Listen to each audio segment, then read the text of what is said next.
straight from the realm of all things gaming. The 100th episode of Everything Noob starts now. Welcome to the 100th edition of the Everything Noob podcast. We made it! We did. Thank you, Drew, for that new intro. 100. I am Vortak, and you can find me on my YouTube channel doing videos of the games. I'm actually doing these quick look videos and showing you new games every week. And I'm joined this evening by Miss Jemmy. Hi. Hi. Ish. I don't know. You got nothing? I got new hair. That's what I got. It's a hairy Jimmy. Wow. I'm not like some kind of ape. It's just dyed I know, with the blood of all my victims in Gauntlet. And Dreadlow. Yeah, I'm finally making videos. He's finally done lying to us about making YouTube videos. Yeah. Now I just need to stop that too. I got a Lods Online, and I'm revamping or redoing an old series that I had a long time ago called Minecraft. It's got Minecraft in it. Basically, I go over different games that have Minecraft in it, like whether it be an Easter egg or something like that along that line, or it's similar to Minecraft. And so, yeah, I brought that series back. The first 4 episodes are going to be re-uploads, and then I'm going to continue on with some new content. Nice. So I'm happy about it. And then I also got a Lods Online, which is something I've got into. Have you slated Octodad in there? Because that's Minecraft's in there. Is it? Well, I'll have to do it then. Nice. It's a very small piece though, but it's in there. It's in there. Yeah. So every week on the show, we generally do a theme for the episode. Now, this episode is going to be a little bit different. It's the 100th episode. We normally do the show for 1 hour, and most of that time is spent talking about one single theme, and then towards the end, we kind of mix it up a bit. This time, we do have a theme for the first part of the show, but then we're going to go into a lot of different things, games we're playing right now, some of our favorite moments from the show. We have a bunch of voicemails we want to play from you guys who have left messages, and we also have games to give away as well. So it's a pretty jam-packed show, and we're going to go for over an hour. It could be an hour and a half. It could be maximum 2 hours. Obviously, for those of you listening to the pre-recorded show, you know exactly how long it is. So there you go. And Just look at the time stamp. yeah, exactly. Good luck. Good luck.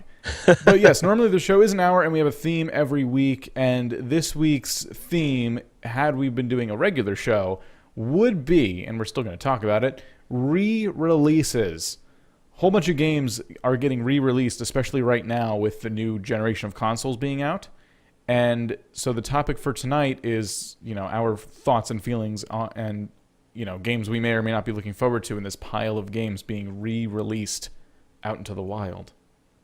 So that's the theme for tonight. And I wanted to say that I, despite having bought it on PS3, am very excited for Grand Theft Auto 5 for PC. I know. I'm like spazzing. Yeah. Now that is going to be awesome. I can't wait. I really think this is going to give new life to the online mode. I think it's going to give new hacking to the online mode of Grand Theft Auto. Yeah. But it's something I've been looking forward to for a long time. It's going to be a lot easier to hack a game like that because it's PC, right? Will there be heists? Well, it can be modded, right? I mean, the older versions were able to be modded, right? I don't know, and I don't know. I imagine the heists would be there because they finally did implement them, correct? In the console version? I'm pretty sure they did. So I would be pretty surprised if they didn't put it back in the PC version. As for mods, I mean, people managed to hack into the console one, so I mean, I'll be it if we see, something. But I'm hoping it's something more appropriate than the rape mod. Right. Yeah. That was another episode. Come on, PC community, let's step it up a notch. Come on, Stay classy. we can do way better with an open world like Liberty City. Yeah. Is it? No, it's not Liberty City. It's California. What the hell is it called? San Andreas. Is it San Andreas? Yeah, that's right. Pretty sure it was. That's right. Yeah. It was confusing because there was a Grand Theft Auto San Andreas, and then they kept referring to Los Angeles as San Andreas. So what they need to do eventually is make a Grand Theft Auto where it encompasses all those lands, Oh, like a all those cities or whatever. Yeah, kind of like uh, You'd have to do a Elder thing where you went Scrolls to the Online did. airport and just kind of like fly to the other cities because I don't There- think I would want like a cross country drive. That would just Yeah, it'd that be map would Grand be Theft, massive though. San Grand Andreas got Theft close. Auto / Truck Simulator. I know, American Truck Simulator. San Andreas got real close with that, cross country driving. That map was way too big. I think I was the Yeah. most pissed off at San Andreas for how much I had to drive around doing nothing on these like open country roads.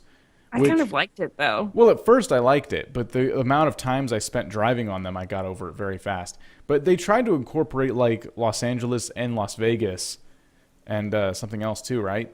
Like in one map. Pretty much. I'm not Yeah. wrong with that, right? Yeah, I remember. I'm That's remembering pretty it right. fair. It's like in the desert and the city.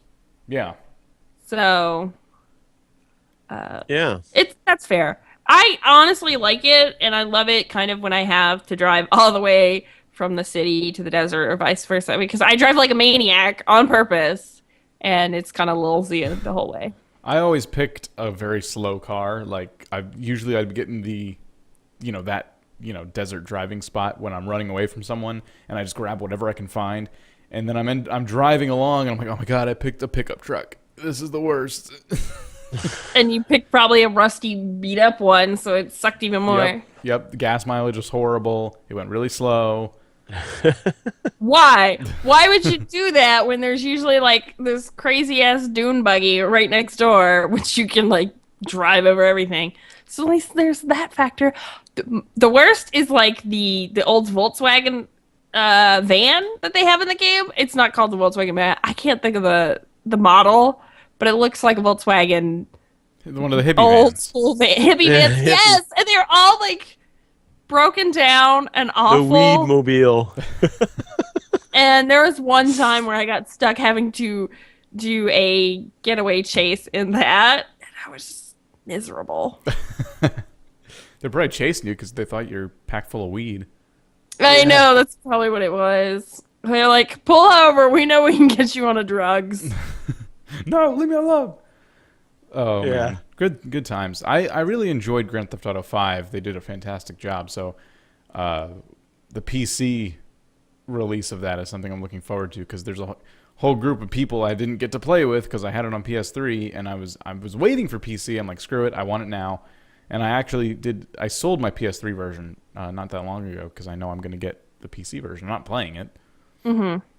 Yeah. So, yeah, it's cool. That's a re-release I'm pretty excited about. But the whole reason I wanted to discuss re-releases But was is it really a re-release since it's kind of like it hasn't yet come out on PC and yeah, it's kind of a debate. I mean, you could say that about a lot of the games because they're being relaunched, but for a whole new, Well, yeah, it's kind of audience like a lot of the older console games that we're talking about console games.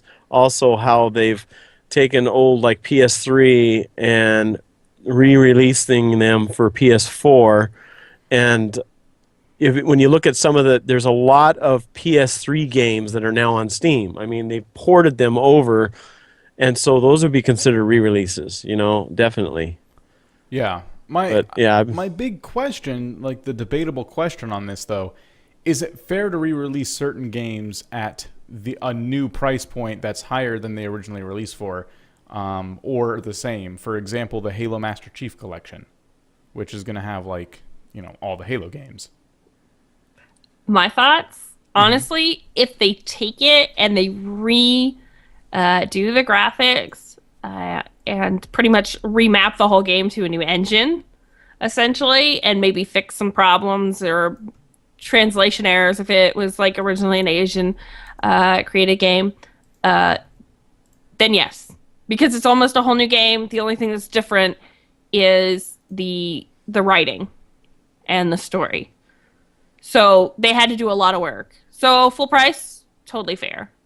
If it is literally just a straight we kind of tweaked it so it'd work on a new platform. Enjoy this buggy mess. Oh, hell no.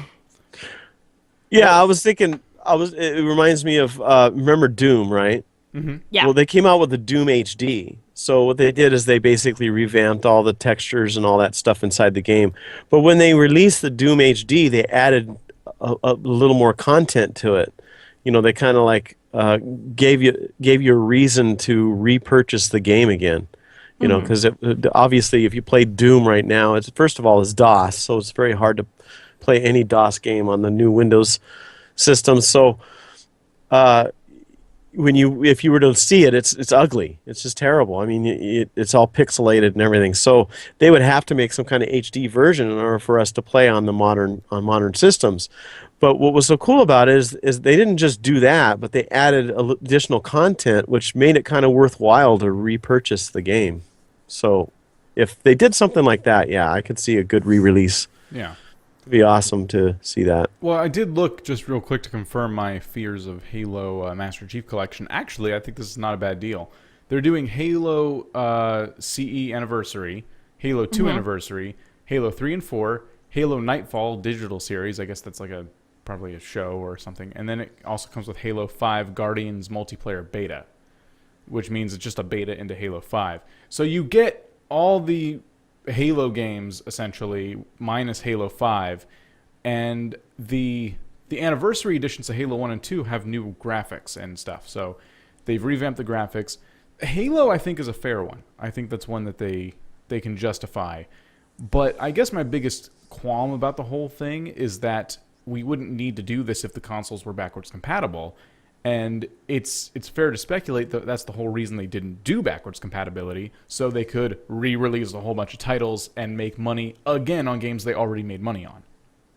True. It's kind of like, you know, when you look at, besides the fact that DOS doesn't pretty much exist anymore, even the older games from when, say, Windows XP and Windows Vista, you know, back then, you could still play those games on Windows 8.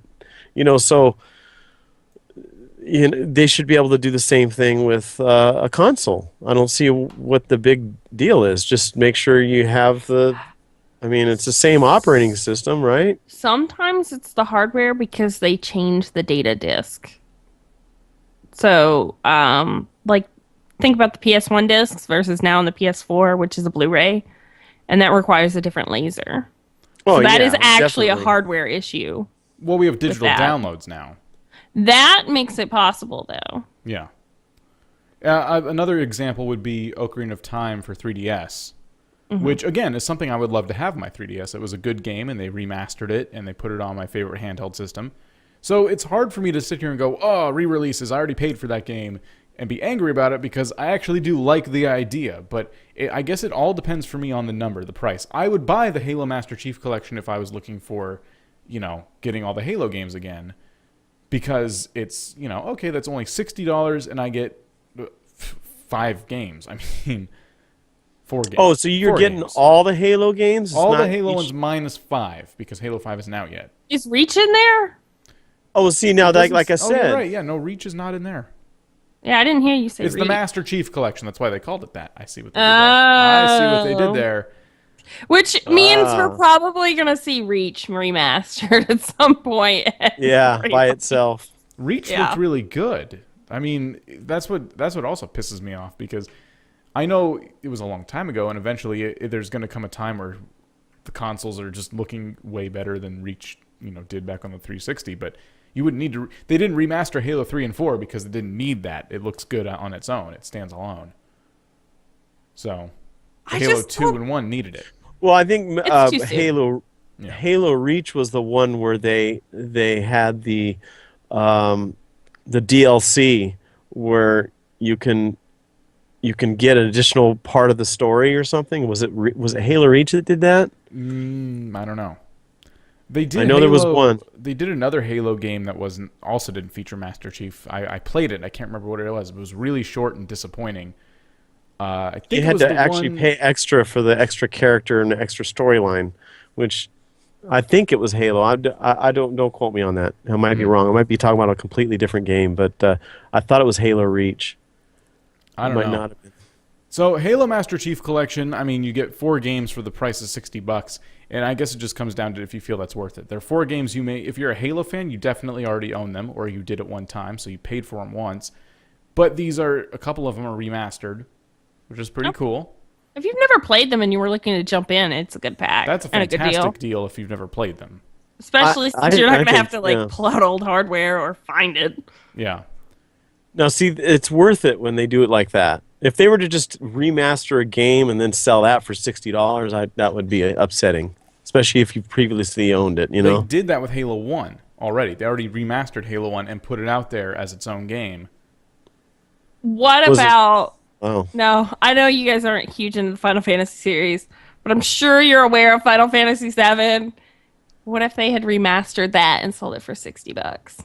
I think that would sell like hotcakes. People love It that would game. sell like hotcakes. I'm not saying people wouldn't buy it. Do you think that would be a good value for their money if all they did was update the graphics on that game? I never played it, but as from what I've seen of it, I mean, I'd say so because it doesn't look the cutscenes always look amazing, but the graphics themselves look pretty crappy.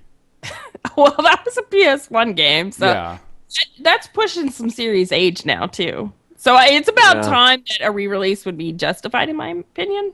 I'd say if they're gonna do it, they should really go from the ground up and do it right. You know, like take the story, take all the sequences, but really remaster it. Don't just update the graphics a little bit and call it a day. You know, But that's pretty much what most companies do. I know. They just polish. Well, most of the time, they don't even really update the graphics. They just polish what was there by adding more shading somehow, and that's it. They call it a day, and it's it's not what I wanted. Or they, like Age of Empires 2 did, where they just made it fit the resolution of our screens, but they didn't really do anything else. Oh my God, they were it's digitally remastered. I'm you haven't done anything. That pissed me off so much. Multiplayer made it worth it, because that multiplayer was so unmanageable back in the day. Oh, You yeah. could not play a game multiplayer. Even if you did all the things and got GameSpy and stuff, it was impossible. So they did a good job. Unless you're doing a LAN party, it worked, but... No, I'm not upset about the purchase. Just they lied. Where they're it's remastered visually with HD graphics. I'm no, it is not. Liars! You're a liar. So, have you guys ever played a game called Transport Tycoon? No. what is it now? It's called Transport Tycoon. Or Transport Tycoon Deluxe. I've only played the original Roller Coaster Tycoon. Okay, because this looks exactly like Roller Coaster Tycoon, but the premise is planes, trains, and automobiles rather than a theme park and roller coasters. So you have a map, and then you connect them all with roads or train tracks and airports, all the towns in the map. And then the towns Sounds like a grow movie. because there's transportation and commerce coming through. Mm-hmm. So Planes, trains, and automobiles. It sounds like a Yeah. movie. Why not just do Sim City? Well, see, that SimCity makes you go in depth in everything. You macro manage everything, whereas in this you micromanage transportation alone. So, and this was kind of, I guess around that time where maybe they were competing with SimCity. I don't really know. Anyway, my point for bringing it up is Excel showed it to me. I've never played this game, but I feel like I kind of missed out because I know I would have liked it. There is a site called, if you search OpenTTD, people have taken this old game and they've basically added to it. They made it fit the resolution of modern day screens, first off, and then they're just adding to it like crazy. And you can download it for free. Oh, wow. Is it abandonware or are they just doing this? I think it's abandonware. Okay. The project is probably long since abandoned. We haven't seen a new Transport Tycoon game. Well, that I doesn't imagine. mean somebody doesn't own the rights to it. Though. Yeah. I think this only happens when no one owns the rights anymore. Yeah, So that's abandonware by definition. I haven't looked into it enough to know if that's the case. It just seems like that's how they're playing it. Okay. But people are really appreciative of it because they've taken it and added all these new things to it in this old game. The graphics are still really old school, but it's cool. I was playing it a little bit. It's very challenging, very complicated. I don't think it would make for a good... I was thinking maybe I'll put this on my YouTube channel, but again, another re-release title, but this time totally free. It's just a team of people trying to bring it back to life, and I think that's really cool. Is it Transport Tycoon? If you search OpenTTD, all one word, you'll find it. OpenTTD. But yeah, it's a cool little project they got going on there. It's a free game if anyone's looking for like a free old school similar to Roller Coaster Tycoon kind of game. Oh, so it's similar. Yeah, it's very similar. You get in there and it looks almost identical to Roller Coaster Tycoon, like the first one. And I would not be surprised if they were behind it originally. But again, I only just learned about it, so I haven't gotten a chance to really sit down and play it. Okay, so it's not. It's based on Transport Tycoon, but it is not Transport Tycoon. So it is like an open source version of it. So it's just like a copyware. I guess we'll coin that word for it. Copyware. Well, mimicware or whatever. It's not the actual game. So Yeah. they're in that legal gray area. Is like, is it okay to pretty much copy a game? Like for feature? I don't know. I think it's pretty cool though. I'm guessing the developers wouldn't give a crap if they're not making money, and they're not. So That's interesting. It almost looks like an old Sim City. yeah. I like it better than the old SimCities I've played just because it's I like managing just the one aspect, just the transportation. Everything else takes care of itself. I don't have to worry about, oh, now my Sims need more schools and the school has to be bigger. And no, it's just, okay, you connect these two towns. Great. Okay. Now more people are trying to get to that town, so you need to create more transportation. Oh, there's a town way across the map. You should make a train station. And it kind of goes like that. And you just try to take this map, and it almost looks like Pollution Tycoon to me, because this map is pretty open and there's farmlands and stuff, and you can just go plow right through them to get your road. That would make me like so sad. I would be like, I would try to like minimize the amount of like destruction I did. Like roads would be like scrubbed right up against everything else, and yeah, you can choose the size of the map too, so you can kind of expand how much you're going to play. But it's pretty cool. For some reason, this makes me want to play Plague Inc. What's that? It's basically you have a map of the globe, and you get a virus, and you just kind of release it. Plague. Plague, yeah. Okay. Oh, that And sounds you interesting. just go from there and try to kill everybody on the planet. Kind of like America's doing right now with Ebola. No, I'm just kidding. Oh my god. No, we are not going to fearmonger. I'm kidding. I'm just kidding. I mean, it's bad, but we're not going to fearmonger. It is okay right now, and it probably will be okay. I know. So Anyway, stop it. Sounds like a fun game, though. those games, there was one online like flash version of what you're talking about that The one I have is the mobile version, which I think is mobile, like $2. It's free, but you can pay like $2 and get ads pulled off, and it's like totally worth it. Yeah. Because you get some extra features right away that you would have to earn your way up to. Because you can do everything in that game without buying it, but it's a good game. Buy it. Yeah. I like those games. The one I've played, you make a disease and you try to infect the whole earth with it. I know the fungus was really hard. I think Puerto Rico always escaped me. Puerto Rico? I think it was one of the islands, like probably Greenland. That one was always really hard. freaking Greenland. Yeah, you really got to be strategic. You got to hit the islands first, and then move inland. Africa was always a really great place to start too, or China. That's horrible. It's so realistic. Well, because Africa, sadly, like it's built in where statistically it's population dense around the city areas, and then they have really poor healthcare, so stuff spreads like wildfire. China is just hugely population dense, so stuff spreads like wildfire, and they have a lot of transportation, so it just kind of gets out of control really fast. Nice. Oh man, we're horrible people. I love diseasing the globe.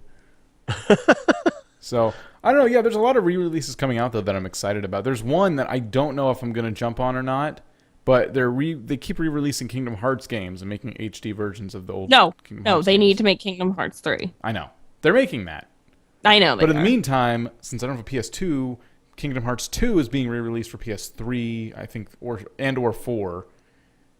And that's exciting to me because I haven't played that game in forever, and I'd love to revisit it before Kingdom Hearts 3. I wish they'd do like a pack where I could just get it all at once. And they might. Since we're on the subject of Grand Theft Auto, what I'm saying. Since we're on the subject of re-releases, I just thought of something right now. What? Now, when Grand Theft Auto 5 came out, it came out on the PS3, right? Mm-hmm. And Xbox 360. And Xbox 360. Now, with the new consoles, and that they're going to have to re-release that for those new consoles, and people have to buy it again? Yes. Oh. That's the debate. I think that's the So they were smart in in releasing that early. And you know what's so funny is we know from past news that the code, somebody had broken into the code, I guess, of Grand Theft Auto 5 and had noticed that they did have actual code for PC, so it wouldn't be too hard to port it over to PC.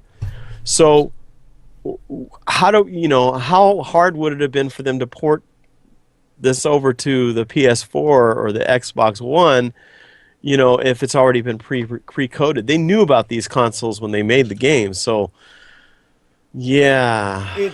Okay, anyway. That's the debate. I mean, what do you call it? The PS4 version is going to have better graphics, PS and Xbox One versions. The graphics, if you do a side-by-side comparison, they did a fantastic job. Like it's definitely a noticeable difference, and it looks really nice. Is it going to be like that on the PC version? I hope. Yeah, please.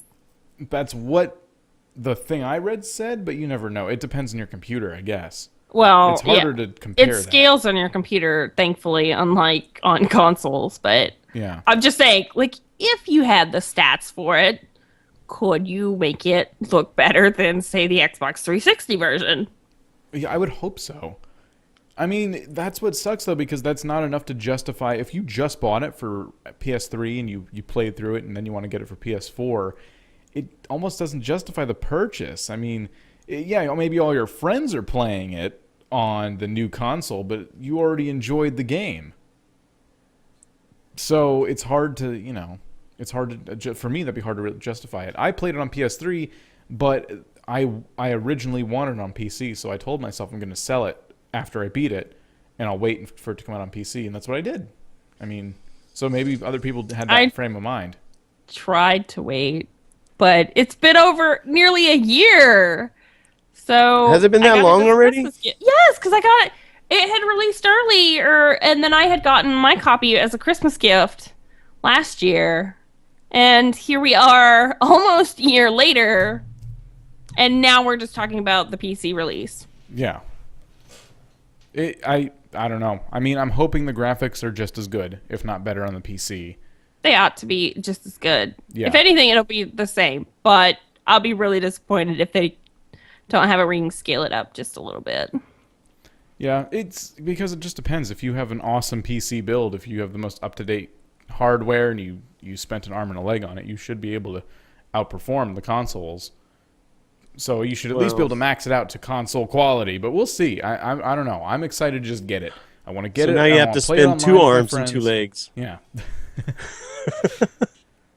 We'll see. But yeah, I don't know. That's the big debate with re-released games is the whole reason they made these consoles the way not backwards compatible to take advantage of us. I don't know. I'd say maybe. We'll see. Especially when they knew that the PlayStation 4 and the Xbox One was coming out like within that same year, and then they go ahead and release a game for the older consoles to get it out there so that they can, you know what I mean? It's so frustrating when we're on the verge of a new console release and they were still releasing games up until like the day Xbox One came out. No, let me pose this to you. As a businessman, you have this finished product. Would you hold on to it for a whole year when you know this is a hot product, people are wanting it, and just wait for a better time to release it for the new stuff? Or just be like, let's just release it now and get sales? Yeah. Because that's money lost, just letting it just sit there and collect dust. It was done.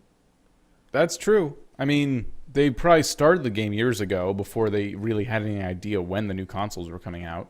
Exactly. So, That's true. They finished the game and then they're like, well, we have it, it's done. And it's just, I think it's a win-win because it's like we can release it now, make a boatload of money, and we get to release it again for the new consoles. And make a boatload of money. Graphics again, and we'll make yet another boatload of money. So to the consumer, it looks really skeevy and crappy. Like, oh, you guys just did that on purpose. But to them, you might be right. It could have been like, well, we started the game, a few years ago, and now these consoles released midway through development. So what are we going to do? I look at it this way. Give me a license key for the game and allow that license key to work on anything. So do it like Steam does? Yeah. Well, Steam doesn't work on consoles or anything. But I'm saying like you get a key. You're buying the license to play that game or to download that game or to use that game.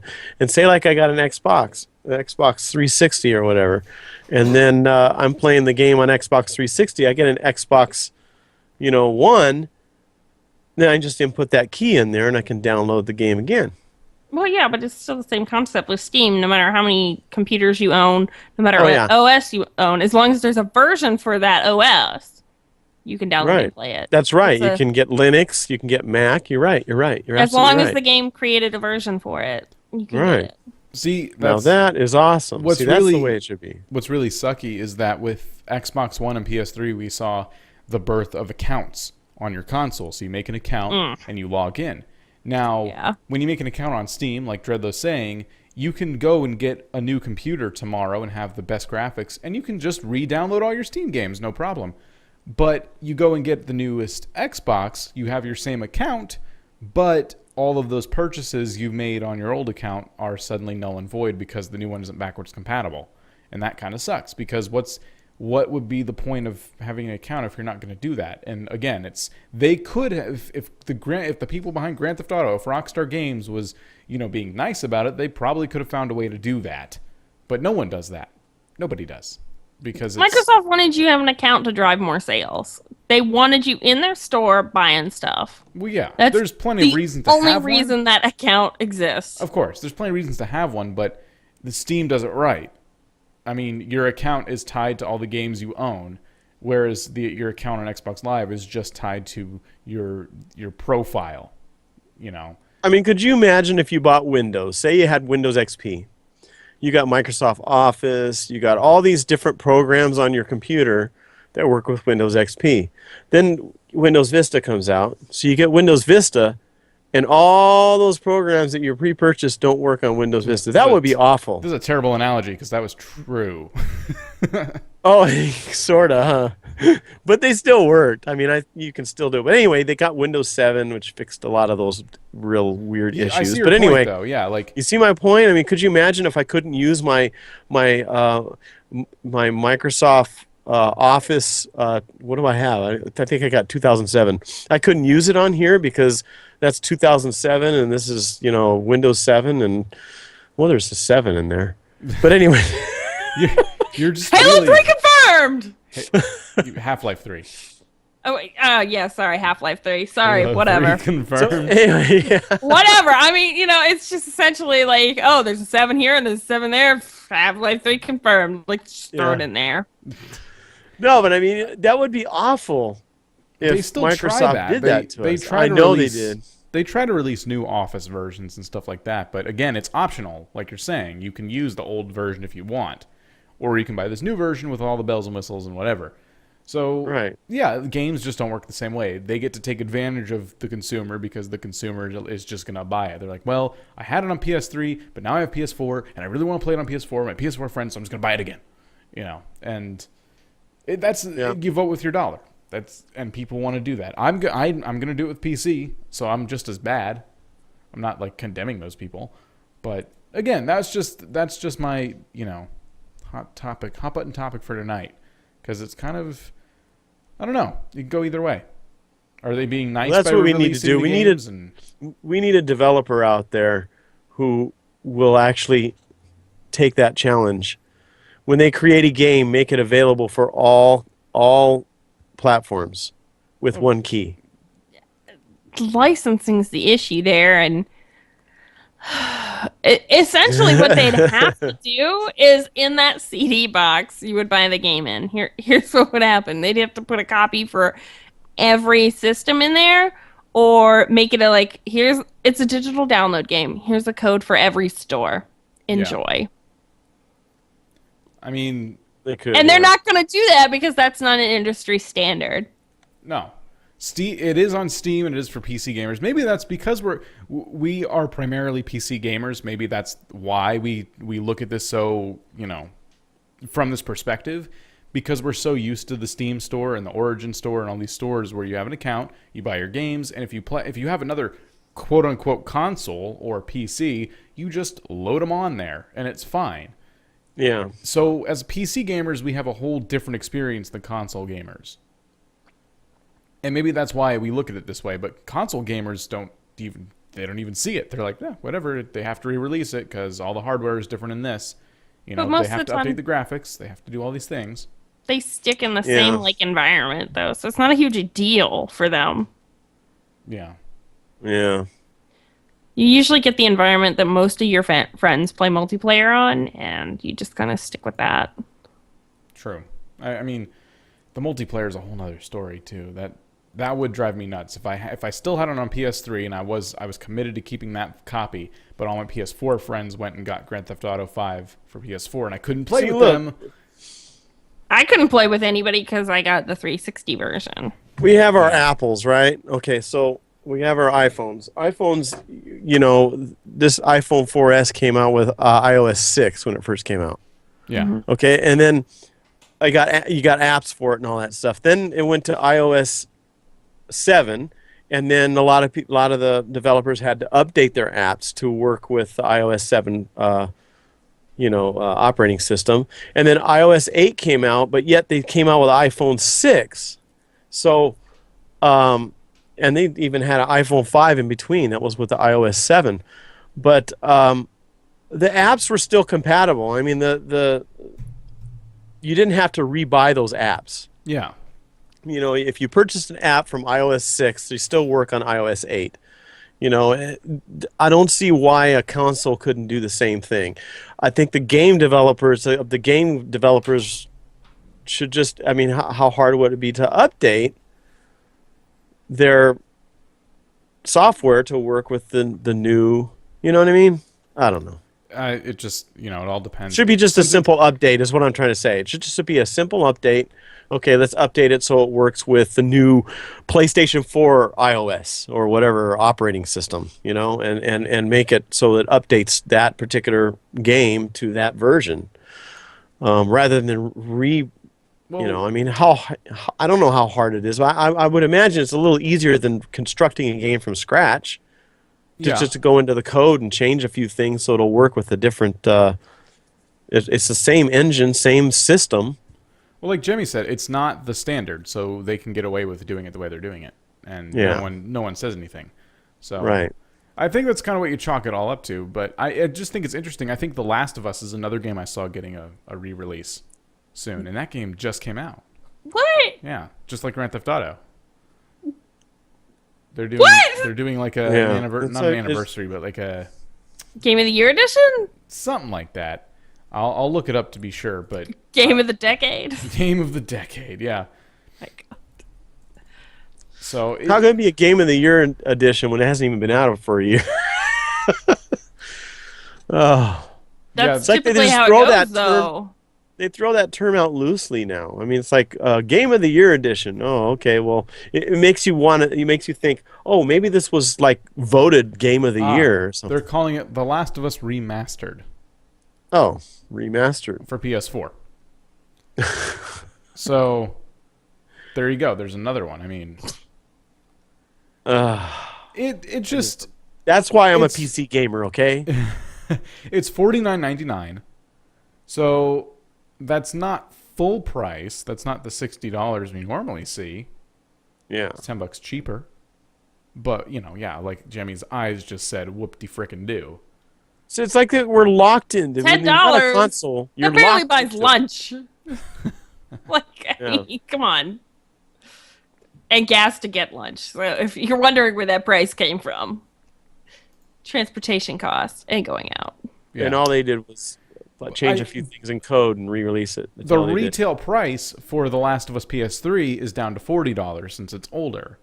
So you pay an extra $10 for a game that's supposed to, on the PS3 is $40, but you get it on PS4. So that's where I kind of get a little bit irked, because you're valuing the game, you've devalued the game since it's older, yet for some reason you think you can charge not only the retail value of the PS3 version, but $10 more because it's the PS4 version. But it's the same game. You've quote unquote remastered it.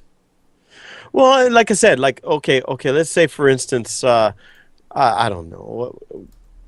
I'll use it doesn't matter, any game. You take a game, you got Windows 7. So on the developer's website, it's going to say Windows 7 version only $39.99. If you want Windows 8 version, it's $49.99. And then now Windows 10 version, which that's another subject altogether, is $59.99. Could you imagine that? That would yeah, I would not buy any of the games. I'd say, you know what, screw you. I ain't going to buy your games. Yeah. That would be crazy. For every operating system, you got a different version? No, you just update the current version to where it works on that system. So without charging, stupid. I don't know. That's my big problem. Last of Us is a perfect example of the price. That my only problem is the price. If you're going to do it right. But again, if you didn't buy Last of Us, I mean, maybe it's not a bad deal, but I'm sure many people when The Last of Us came out got it immediately. And that game, it was huge. Yeah. Got tons of hype. I'm sure they made their money with it already.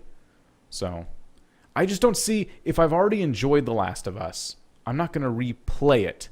I haven't had time for that nostalgia to build. Exactly. I can understand for those people who didn't have a PS3 and bought the PS4 as their first console, and then they bought the game. That's different. Yeah. Because they have How big never of a market is that, though? It's got to be very small. I doubt that justifies the price of doing it. Well, if they're just going to do a quick remaster of the graphics and it's not too in depth, I mean, maybe it doesn't cost them much, and they'll make their money. They'd back. have to tweak the code though to fit the PS4. Well, I mean, that's their business, I guess. They think it's going to sell enough. I don't think. You already enjoyed The Last of Us. Go enjoy a new game now. Why would you rebuy this game? The answer is you wouldn't. Many people wouldn't. They're waiting for the next. Obviously, they make money because they're doing it, and they're doing it at greater lengths than more frequently. I've noticed overall. I just don't think the majority of gamers are going to do it. They're like, oh, Last of Us remastered, cool, but I already played that. I don't really need that. Oh, we added some bonus content. Not for me. I'm like, a lot of people are like, bonus content? I got to see all of it. And they get it. But for me, I'm like, I enjoyed it. I'm playing this game now. And then 3 or 4 years down the road, when they come out with 3 different versions of this, or 3 different, not versions, but 3 different updates to the guy, like, we got The Last of Us 1, 2, and 3, or whatever, right? When they up that, then they'll have a special. Well, you get 1, 2, and 3 for just a small price of, see, and then they re-released again, see? It's like, it's been going on forever, but yeah, I guess now with the generation we're in of new consoles, we're noticing it more because these consoles aren't backwards compatible.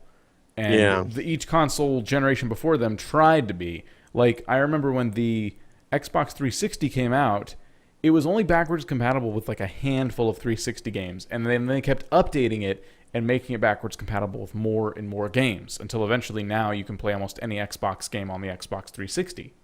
Mm-hmm. And then they didn't even bother with these new ones, these new consoles. When the PS3 first came out, it was fully backwards compatible, and then they stopped doing it that way.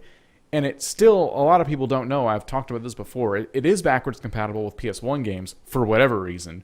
You can pop in any PS1 game to a PS3. I dare you. Go do it now. It'll work. And it's not, most of them are not PS2 compatible. And again, PS4 didn't even bother. I haven't put a PS1 game in that either, but we'll see. Even if it's that hard, I mean, you just turn on your PS4, right? And you plop in a game, and it's for a PS3 or even a PS2. Then a thing pops up with an option, you know, or even I don't know. That would be dumb, I think, because you're putting in a PS2. It should know it's a PS2. But I don't know. I just think that there should be some backwards compatibility. I see you're trying to play this game you clearly own. How about you download the new digital version of it for this console? Yeah. That would be a good way to do it. Hey, I have this game on disc. Here's my proof. Computer, here's the disc. Oh, fantastic. You can download it now. Again, you could borrow the disc from a friend, so that wouldn't, that's not foolproof, but I don't know. We're just... It is if they ask for the... now. Yeah. They could include a CD key that, you were a first copy buyer of the game. So with that first copy, you now own it for, quote unquote, forever. So you can download at least the new versions of it. Yeah. And so you get that key and you assign that to your account. And then... See, if you had Grand Theft Auto for PS3 and you decide I don't want to play PS3 anymore, and so you got yourself an Xbox 360, then yeah, I understand having to buy Grand Theft Auto again. You're on a completely different environment altogether. So that's understandable. Repurchasing a game for another different, whatever. But you're talking about the same freaking system. That's what gets me. Anyway, we're going around in circles now. I want to go on to this other mess of stuff we got to talk about here. We got a game giveaway coming up in a little bit. Yeah, we have so many games that just throw them, please. Make it game rain. I will make a game rain soon. Should we do it now or should we wait a little bit? Well, we're like 10 minutes out from the normal end of the show, so how do you feel about that timestamp? That timestamp, though. Yeah, okay. Well, why don't we give away some of them now and some of them later? Okay. Sound good. We'll meet in the middle on this one. All right, so we've posted the link to sign up for this game giveaway. We're giving the people in chat who may be new to the show one last chance to get their names into the drawing here. But while I'm going through the spiel, you guys will have that opportunity. So basically, for the 100th episode of Everything Noob, we wanted to give away a whole bunch of games, and the games we have on the list to give away are Terraria, we have The Binding of Isaac Rebirth, we have Castle Crashers, Half-Life 2, Pixel Piracy, Tug, and recently added, just before the show started, Don't Starve. Yeah. So it's going to be quite fun. We said that if our retweet, or our pin tweet on Everything Noob's Twitter gets 100 retweets, that we would give away the new Borderlands game, but it did not reach, unfortunately, 100 retweets. It was an ambitious goal, but sadly we didn't get there. But I was so sad. Yes, we'll try again here soon with the, with the next 100th show we'll do it again. No, I was kidding. Episode 200, our 4-year mark. Yeah, we'll give away the Borderlands pre-sequel. Speaking of yearly anniversary, fun fact, we started the podcast on October 9th, 2 years ago. So this would be the closest show to the 2-year anniversary of the podcast. Wow. It almost lines up, with the... It's interesting. So, we can go do a time loop on our YouTube and look how far we come graphically and sound quality wise. Yeah, exactly. Well, YouTube not for sound quality, but the YouTube is just straight from Skype, so we've improved the audio for the audio listeners significantly if you go ahead and download the show. Oh my god, I went and listened to one of the really early shows. Wow, that is rough. It was bad. It was really bad. That was Bad News Bears for sure. We did get another late entry here on the whatchamacallit. Are we giving away Tug? They're talking about Tug. Yeah. In chat. Oh, wow. Yeah, I bought it. Sweet. Yes, Dreadlow is giving away Tug. So you guys have also optionally been able to give us your Steam names, and I am going to add basically everybody on that list. Hey, Weem. Weem's in chat. How's it going, Weem? Weem asked me before the show if 8:30 my time was too late to get a voicemail in, and I told him it wasn't. In fact, Weem, if you still wanted to leave one, we haven't gotten to that segment yet, so feel free. But anyway, I'm going to be adding basically everyone on this list to my Steam, just to, in case we do for future giveaways or whatever. So if I added you on Steam and you're like, oh my god, did I win something? And you're freaking out. No, you didn't mean crap. I'm just, you'll know you won because I'll say something. But there you go. All right, so I think everyone is here for the game giveaway. We're going to start that right now. We're giving away half the games now and half the games in a bit. Oh, we got one more. Dell. No. Dell, you sneaky sly fox. All right. You slid your name right in there. Just as I was about to do it, it The updated. squeak line. All right. All right, Dell. You can have a chance to win a game. Fine. If you want free stuff that badly. All right. And Weem, you can do the message through the phone. You can go to everythingnoob.com, and it works through your phone. Oh, he's away right now. He's listening via phone, so Yes. he won't be able to leave. Oh, yeah, he can do That's it on what the phone if he Yeah, wants if to. he has a smartphone, he can go to everythingnoob.com. No bad information. He can do on phone. Yeah. Yeah, how smart is your phone? No, I'm Don't just kidding. even give out bad information. Like, don't confuse people.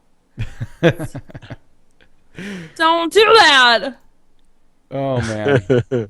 Because you say the wrong thing, and like half the people will latch onto it, and it's like true. there's nothing it's you true. can say or do that will make them like realize the truth. No, it's true. If you're listening on your phone right now, whether you're listening live or not, you can go to everythingnoob.com on your phone and leave a voicemail by That's just right. hitting the button on our website and talking into your phone.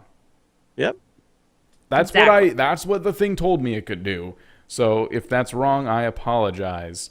You might have to have a plugin or something. Like Flash may have to be on your phone, so Apple users maybe SOL. Maybe. I'm going to just try it now because I'm unprofessional like that. And we're towards the halfway point in our show here, so I feel like I can get away with it without disappointing anybody. I'm But- surprised you haven't Oh yeah, tried it says I have the app or I don't have it. Instead of you hit the button to record, it says There you go. You got both So- both options. So you got to get the SpeakPipe app and probably go through a little process there, but it's still possible. I wasn't wrong. There you go. There you go. Anyhow, all right, let's do this game giveaway, shall we? We Okay. shall. All right, we're gonna give away the following games. What's first? What comes first? I'm telling you. I'm eager though. I'm just going to do it in the order I listed them. We're going to give away, what is this? 1, 2, 3, 4, 1, 2. Okay, we're going to give away Terraria, Binding of Isaac Rebirth, and Castle Crashers right now. Okay. So that'll be 3 games, and then we'll give away 4 games after. All right, Okay. Here we go. The first winner is, and I got to write these down as I do them, pick a random name, Aiden. There you Aiden. go. Aidan. What he's winning the what now? The what now? What was the first one on the Terraria. list? Terraria. Yes. Terraria. All right. Yeah. So- that'll Totally be good. brain farted that. There we go. Awesome. The casing on the. Anyway, you guys can't see it. I don't know. It's just funny. Okay. That's why his curtain fall. The next winner is What game? What game? What game? This is Rebirth. Binding of Isaac. Okay. Rebirth. Binding of Isaac Rebirth. Say the game first. Yeah, I Okay. apologize. The Binding of Isaac Rebirth goes to Nick. Whoever put their nickname in as Nick, you get the Binding of Isaac Rebirth. So Is it Nick as in the name or Nick as in like No. a cut? just Nick. Nick. Yeah, okay, that's is in the name. Like not as in a small cut. Like, ooh, I nicked my finger. So if you already have the games we're giving away, we'll send them to you anyway, and you can regift them or what have you. But I apologize if you already own these games. We're getting to the newer ones here in the second half of the giveaway. Well, not Half-Life 2, but What? what? Rebirth is in a new game? No, I'm sorry. I'm dumb. Don't worry about me. I saw the Binding of out Isaac. yet. I saw the Binding of Isaac, and I forgot the Rebirth, so it just looked like the not list even was out. going old to new. All right. Anyway, Castle Crashers going to Excel. Woo! Congrats, Excel. Excel. But there's a ton of names on this All list, right. and I'm just surprised because he seems to always win something in these, but I could be wrong. Maybe I just see his name too much. He cheats. Yeah, He No, cheats. I was kidding. Excel hacks. I'm using a random name picker, so there's no cheating here, as far as I know, unless he's somehow like a ninja. All right, so those are the first. We've written your names down. We will send you these games as soon as the show. Well, not as soon as the show's over, but soon enough. So Yeah. Expect it within the next day or when two. is the Rebirth, Binding of Isaac Rebirth coming out? I check it every day and I brain fart every day. Yeah, I've checked it multiple times now. I thought it was, I thought it was already out. No. Well, Hold darned. on. I'm looking that up though. So just like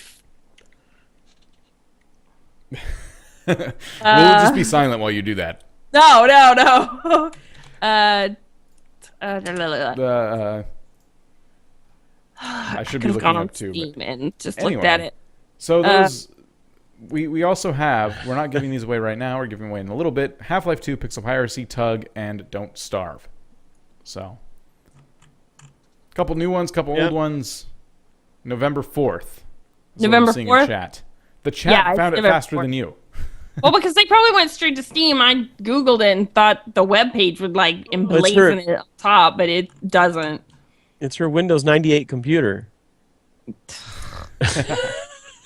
You know it. See, that's what happens when you change I had pulled it up by the time that you had said it. I was You looking were at still it. dialing into AOL. So I had time to go to 2 sites, technically. AOL. So actually, Jemmy wins. pretty fast, yeah. All right, so I want to get to these voicemails. We've opened up this new system, as you heard us talking about, where we take your voicemails on the show. And now it's been around for a while. You've been able to use the phone. You can always write in. And now we've introduced this new segment or this new part of the website where you can actually record straight into the website. All you need is a mic, and you can do it. You don't have to worry about any, audio software or anything like that. So it's very easy to do, and you can always go to everythingnoob.com and do this. And we have a few here. I'm going to play one now, and we'll see how far we get into the conversation if we're going to play them all right away, because they're all posing questions and interesting topics for us to talk about. So this will kind of be a thing. But first, why don't we play this? Let's hear from the Noob Nation. There we go. We'll introduce the segment properly. There you Okay. Our first voicemail comes from Micro Taver. What did Micro have to say? Hey all, it's Micro. Hi Vortex, Jemmy, Dreadlow, everyone who's listening. I know it is currently your 100th episode, and congratulations, that's a huge milestone.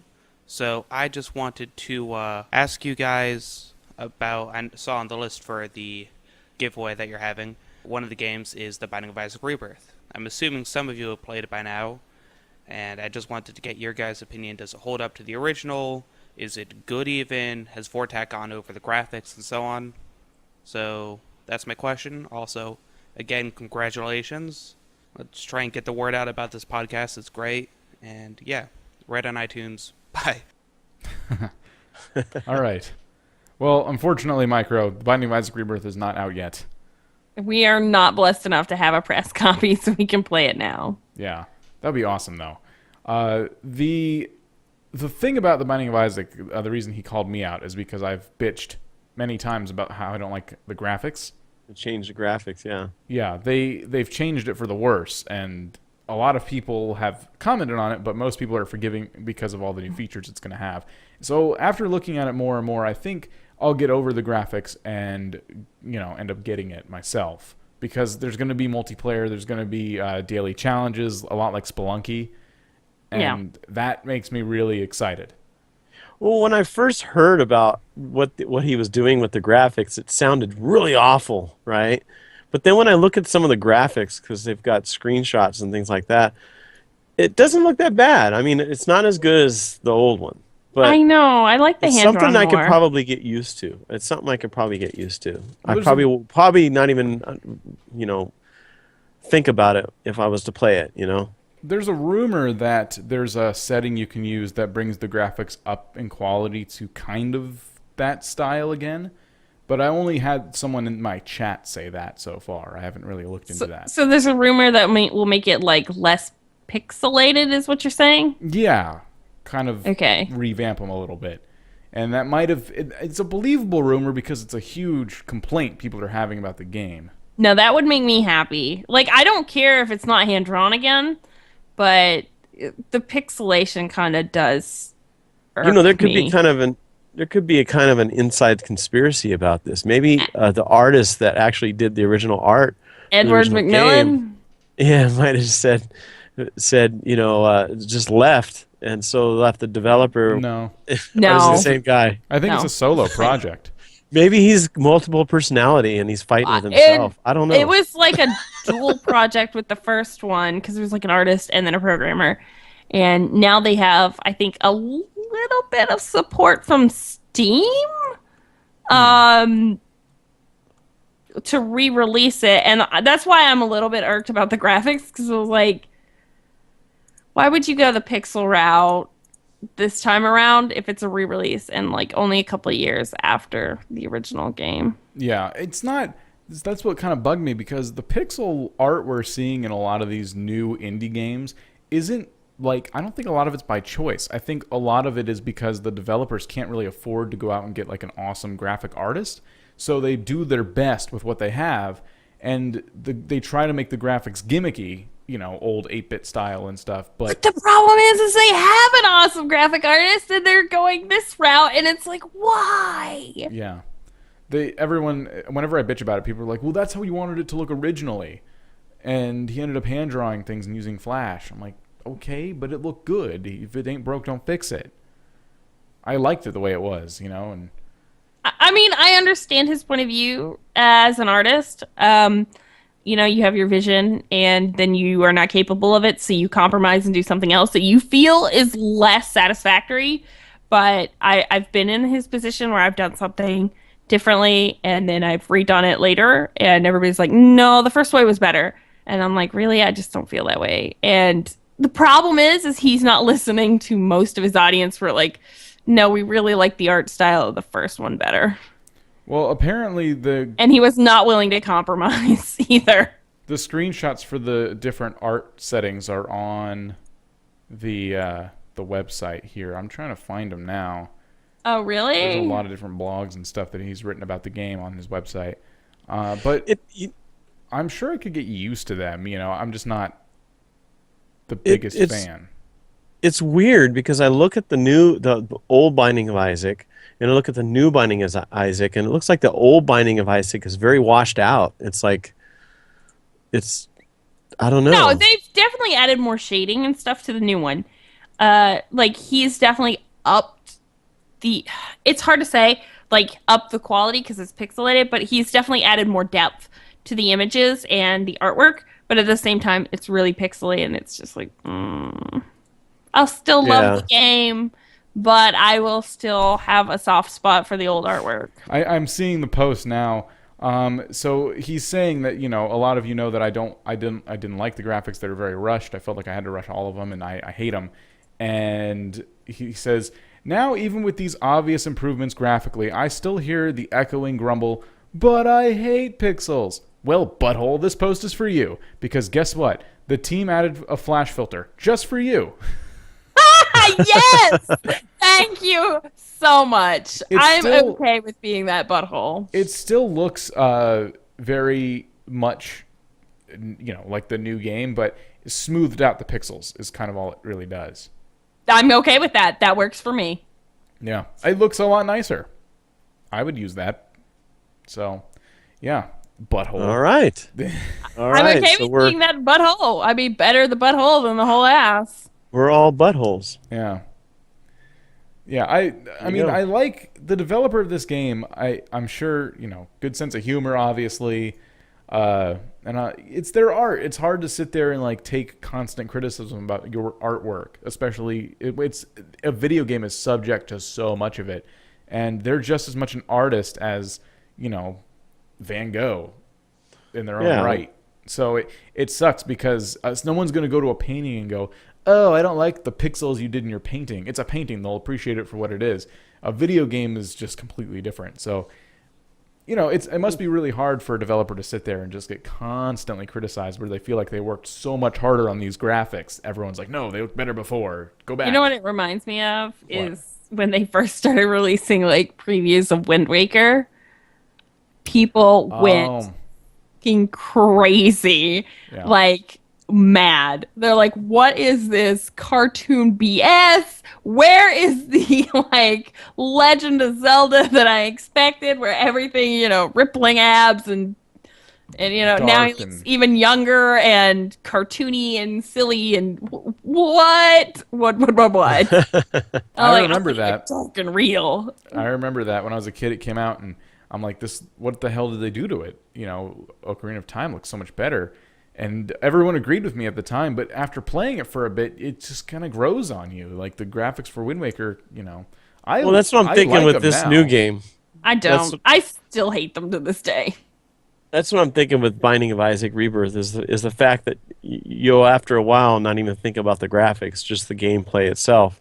Oh yeah, You Wind know. Waker was a great game. Loved it, but the graphics, I still don't like them. I think that art style was a turn that I wish they hadn't have made.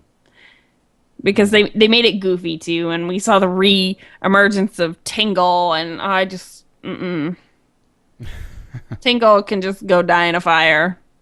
Yeah. People talk about like, hey, listen and stuff. No. Tingle is just what drives me crazy. Yeah. It was still, though, I don't know, it did well.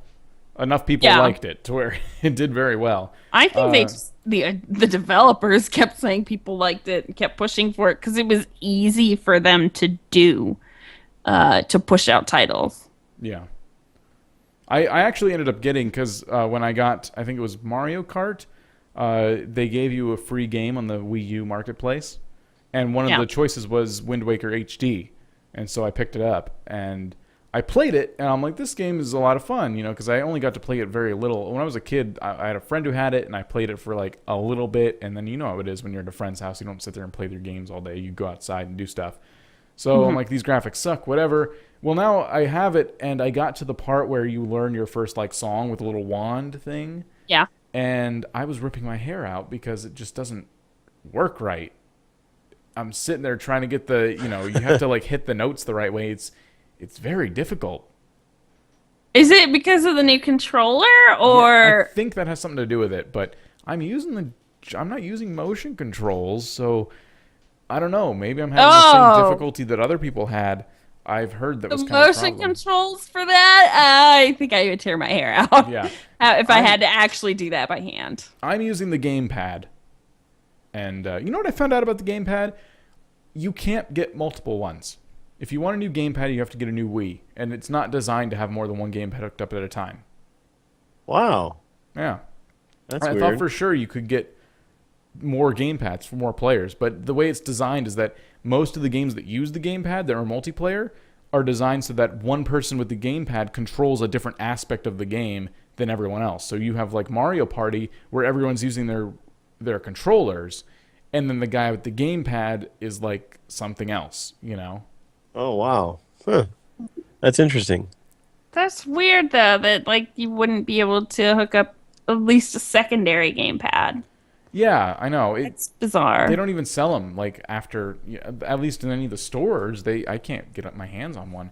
And then I went Can't to get a GameStop. replacement if you break it? Well, that's probably under warranty, and you could probably order from Nintendo. But I went to GameStop and asked them, I'm like, could I get a second one? They said, no, it's not really designed for that. Oh, all right. But they did make a controller that looks a lot like the Xbox controller. So if you don't like the Wiimotes, which I hate for playing most games, you can get this other controller, and it works a lot better. Well, that was I nice. think of I've them. seen like pictures of that. Okay, replacement gamepad, and I'm being told in chat, is $200. So that's like Whoa. a replacement one, though. It's not designed to be sold as another controller. Ooh, please don't break it. That's disgusting of a price tag for. Yeah. I mean, admittedly, it has a screen in there and a lot of good hardware, but that's. Have you tried the where you hold it up like this and you shoot with it and you can see through the screen type I thing? haven't tried that. On the 3DS, I have played a similar game where there's Augmented cameras. reality. What's it called? There's this game on the 3DS that comes with it. You can play it so where you just shoot like these balls at these heads. Like you take a photo of your face, and then it animates your face, and then you can shoot at it. and the way it works is it uses the camera, so you're like it tries to make it look like you're shooting these faces that are flying around your living room. You know? Oh, Yeah, that's hilarious. it's augmented reality is what that's called. Yeah. Yeah.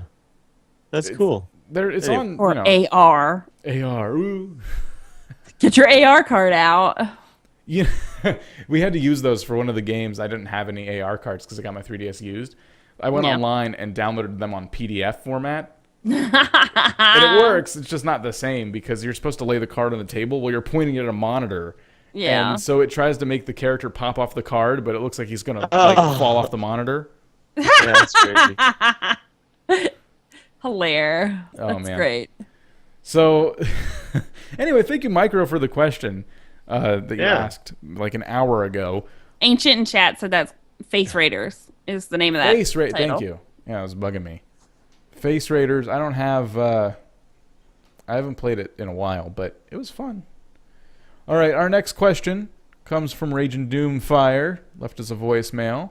Again, everythingnoob.com if you'd like to leave us a voicemail. But here we go. Hello, Everything Noob podcast. It's Raging Doomfire here. 2 quick questions. 1, what gave the motivation for this group of noobs to sit down and start recording this amazing podcast that us viewers have grown to love and listen to? And if I have missed this answer on a previous podcast and I'm being the noob right now, which is totally possible, what do you think would be the most interesting mashup of seemingly unrelated gaming genres, or a genre that has yet to be created, such as maybe a point-and-click fighting game? I don't know. Just want to hear your answers, and I can't wait to see the next show. All right. I forgot the first question already. Oh, how do we get together and make the podcast? Someone remember the second one for me because I'm going to forget. Yeah. That's about a mashup with like genres. What Genre kind of mashup. games would we like to force to push together? So I guess the podcast was kind of my doing. Well, I mean, we had talked about, I think for at least 6 to 8 months, we were like, let's do a podcast, but we could never agree on what kind of podcast to do. Yeah, while we're playing video games, we're like, what should we do it about? Yeah. How dumb.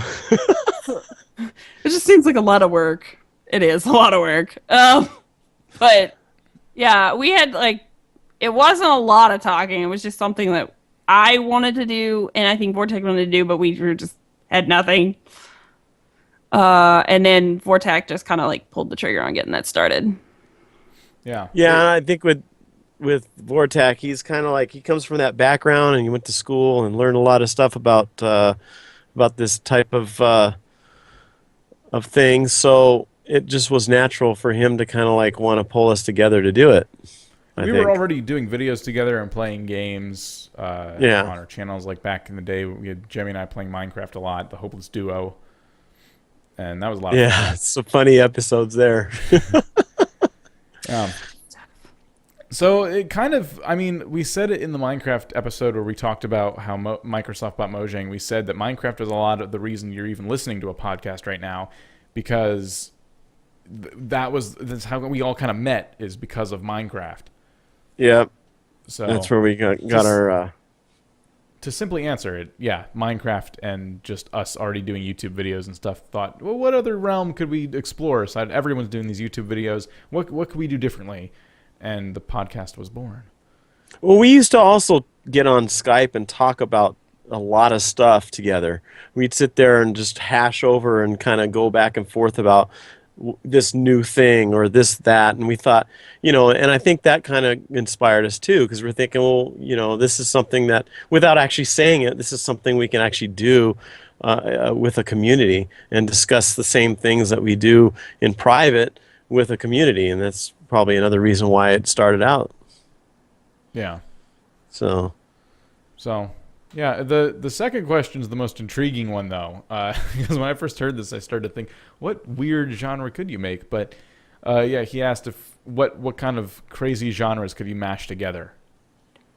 Yeah, I think I like the idea of a point-and-click fighting game. yeah. I can see how that would work too. I kind of would like Zombie survival racing. Oh, that would be cool. I like Totally.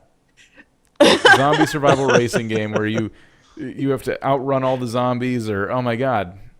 I know, because like it wouldn't really be about like fast cars. It'd be more about like cars that would survive the horde. And you know, there's a free roam around where you can get supplies, and then you gotta make it to the Like, race. Free roam like Diddy Kong Racing a little bit, and then you go Yeah. into the race. What if some of the zombies that you could choose from, like for example, would be missing an arm, so you couldn't turn a certain direction, or turning was harder because you were missing an arm, or if you were missing your right foot, you could only hit the gas, but it was harder to hit the clutch, so you couldn't shift. Now, would this like reset every race, or would this just be a It would just permanent be the thing with your character character selection, like- until you died? Each zombie would have a problem. Like one would be missing an eye, so you have no depth perception, and But you'd then be there would driving also the be the- car. No, benefit. I was thinking about the drivers being survivors, and there's zombies Oh, just like I- jumping all over the track. I think there's one survivor driver, and then you could pick from zombie drivers as well. All Oh. with their own problem. Oh, that'd be cool. Just if we're doing like a Diddy Kong Racing kind of theme where you go in and you pick your favorite racer. Okay, I'll be blind zombie. And then you can craft your own vehicles. So you got crafting Yeah, the survivor in there. has the, Out of the garage, and you had picked up your scrap metal and stuff to enhance. I don't know. We're thinking of two different awesome games here, I think. The survivor aspect would be, you know, you have to refuel. You know, Oh my otherwise god, you'll blow up. that's so awesome! You have to stop and try to find gas like mid-race, as well as maybe some food. The zombie cars run on brains. The survivor's car runs on gas, and he has to find a gas station partway through the race and fill up. I'm trying to think of all the man. things that could go wrong with a zombie racer, and I think like missing an eye and having no depth perception on screen would be kind of interesting. That's kind of like what I liked about that. What was that game called where you would inherit something from like a past character that you had that died previously. You go into this castle. Remember that game? I forgot what the name of the game. Anyway, Rogue Legacy. Rogue Legacy. It kind of reminds me of that, where there was always a trait there that was kind of messed up. Like he saw things backwards, or What you if know. every time your car crashed, everyone's a survivor, every time your car crashed, zombies would get you, and then you punch them off, and then you'd be racing, but you're slowly like losing, you're bleeding out, or you've lost an arm because of the battle, and now it's harder to turn. Yeah, Oh yeah. That would also be a cool way to do it. yeah. Oh man, I want this game. So like Yeah, then somebody after the make it. race, you win money, and then you have to pay the money to like these back alley survivor doctors to get like new arms and stuff used on because you lost them. Oh my god. So if there's a game developer now in the progress of making this game, you realize you got to give us a cut of that. I want this game. Sounds cool. Oh my gosh. And RDF deserves a cut too for giving us the idea. For pushing us in this thought direction. Jemmy, That's I think, funny. wins though. She gets the most money. I know. She's had thought of that. It's like one or two things that I'm really into right now that I would love to see. Yeah, the racing game genre gets forgotten a lot, but there's a lot of awesome racing games out there. It's just sandbox survival is like taking over right now for me. It's like, it's the only thing I can think of right now, and I can't think of anything else. Yeah, Sucks. because if you could take sandbox and mix it with anything, and it would be normal. Like Yeah. a sandbox point and click game, you know. Sandbox racing. We already have that. You know, sandbox is too open, so it's hard to like get out of that box. You know, think outside the box. Yeah. I think like an RTS game meets horror. I don't know, where you get the fog of the world never goes away, and you're trying to build a base, and you just keep getting jump scared. And Oh my god! What do you send like ghosts over to your like other player's base, which will like just flash on their screen and I mean, I just, think like, everything's creepy been ambient done. cave noises while you're building. I think everything's been done already. It's like for instance, I just saw a game recently where you sit inside this booth, and you're like the caretaker for this like Chuck E. Cheese type thing, and it's a horror game. And what the owner tells you is that you don't worry about it. Just sometimes these robot things come to life and move around about. So Don't if worry you don't about it. close your door, if you don't close the door in time, you'll die. But you can't keep the door closed because it uses up electricity, and we have limited supply or whatever it was. And so you just sit there. The whole game is just you sitting there, closing the door, on either side of you. When you see something coming at you, and you've got cameras so you can look around to see if they're coming at you or not. It's just Is that Five Nights at how Freddy's? simple of a game is that? Seriously, huh? Is that Five Nights at Freddy's? Yes, that's it. Okay. Someone in chat Yeah. was- I couldn't come up with a name of it. I couldn't think of it. But yeah, I mean, it's like I said, everything's been done. Sandbox Simulator, says Jem's sister. 5-year-old in a sandbox. A simulator. Sandbox Simulator. You're a 5-year-old. I like that. Simulator would be you playing a game as a guy playing a simulator game. See, you know what's crazy about Really The Sims 4 is you can actually make your Sims play The Sims. Really? Oh, gee. Yep. That's funny. Sims Inception. It's make them you can make them play My Sims Go or another like version. It looks like The Sims 1 is what they're playing. Mm-hmm. If you zoom in on the screen, it's The Sims 1. It's kind of cool, but Well, it's interesting being a monster. He said sandbox simulator. You're a 5-year-old in a sandbox. If you played Tug, that's very similar to what you're saying there. It's a because it's like I feel like when I'm in the game Tug, I'm like a little boy in my own sandbox. I could do anything. I could throw things down and craft them any way I want. I don't have to, you know what I mean? It's like I just feel like a little boy in a big sandbox, and I can do anything I want. yeah, So, we're going to talk about Tug here in a bit because I've been playing that on my channel too, and there's a lot of things I like about it that I didn't even know about until I started getting more into it. I was tempted to buy it, but I needed like a little more convincing. Well, end of October, the price goes up $10 because they're releasing multiplayer. Oh, it's like dirt cheap right now too. Mm-hmm. But part of the thing about that is we'll tell you about it. It's kind of sad news. So I don't know. I don't want to promote too much that they're going to go up in price because the support is going to get them over the hump right now. Yeah. But it just, they're Well, advertising it themselves, so it's not like a bad. And then they said it could be sad news or good news because to them they feel like it's good news because it'll give them a lot more financial backing to do the rest. But anyway, that's a subject when we talk about it. Let's go into our last voicemail here from Ancient, who is in chat dreading hearing the sound of his own voice. Nobody likes the sound of their own voice, Ancient. Don't worry. You get used to it. All right, here we go. Hopefully this won't be too loud. I did lower the volume on it, so let's see. I was wondering what your guys' opinion on Nintendo re-releasing the same game every year was, because I know a lot of Nintendo fans, myself included, don't usually think about that kind of stuff. Are you guys for it? Are you guys against it?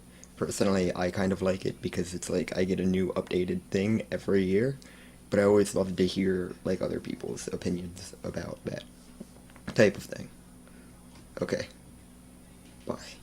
All right, cool. So what you're saying is Nintendo basically takes the same game and just like we were talking about for the theme of the show, re-releases it. They take Mario and put him in another Super Mario type world.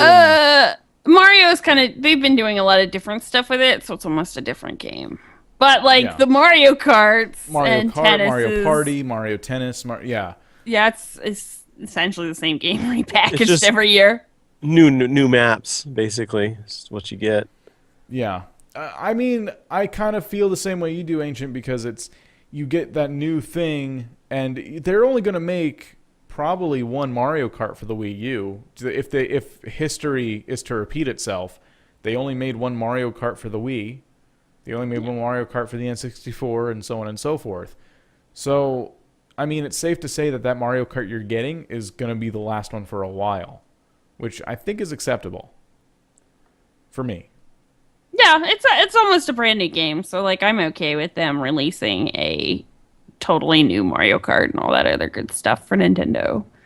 Because they're staples. They're really good games, too. I think with Mario Kart 8, they tried really hard to do something different with the anti-gravity thing, but the way the camera follows the car, it's kind of lost on you. Like, it looks neat, but it's really just a graphical improvement more than anything else. It's really hard too because I think racing, for the most part, currently has kind of reached its peak. There's not much more you can do with it besides make it like cross over into some other genre. They're releasing new DLC for it that looks really cool. We've talked about that, like Animal Crossing, and they're doubling the amount of tracks with these 2 DLCs coming out. So that's really cool because that's like the first I've seen of a Mario Kart game releasing a massive DLC like that. You're basically doubling my game for a very low cost. Yeah. And that's exciting. That's really Well, That's a good DLC when you get like basically a whole other game. there was the sad news I saw on Kotaku where they were said that the online multiplayer of Mario Kart 8 was kind of empty right now. Really? Now that might have everything to do with the fact that Smash Brothers just released, though. Yeah, that. But they did not put that in the article, but I kind of like took it with a grain of salt, and I'm like, everybody might be on Smash though. I got really upset with the multiplayer on Mario Kart 8 just because the tournaments were a really, really, really cool addition. So you can, like, I could take and make an Everything Noob tournament and schedule it. Okay, every Sunday night at 2 o'clock, we're going to do this tournament, or every Sunday afternoon at 2 o'clock, we do this gaming tournament where we all get in and race. Now, the way it works is you set the time for them on the tournament. You set the time for them on the tournament, and then you set you can set all these other things, like amount of people allowed to enter. Well, in order to do more than, how much is a max race? I think it's 12 people. I'm trying to think. Let's just say, for all intents and purposes, 8 in older versions. I don't have 8. I think it's 12 now. Let's just say, for all intents and purposes, you can't normally have more than 12 people in one race. Well, to negate that, they made it so you can have a rotation. So basically what happens is you enter a tournament, and let's say there's 50 people there.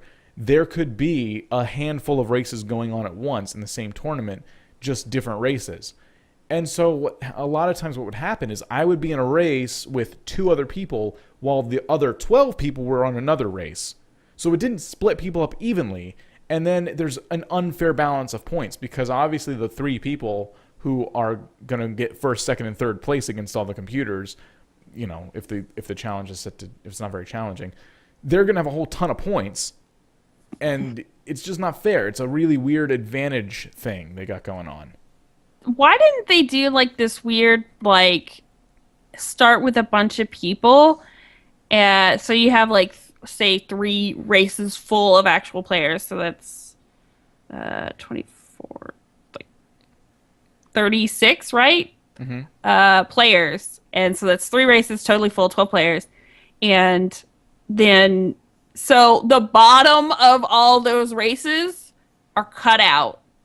So then you're down to 24. You mean. Is it 48? 12 plus? 12 times 2? 3.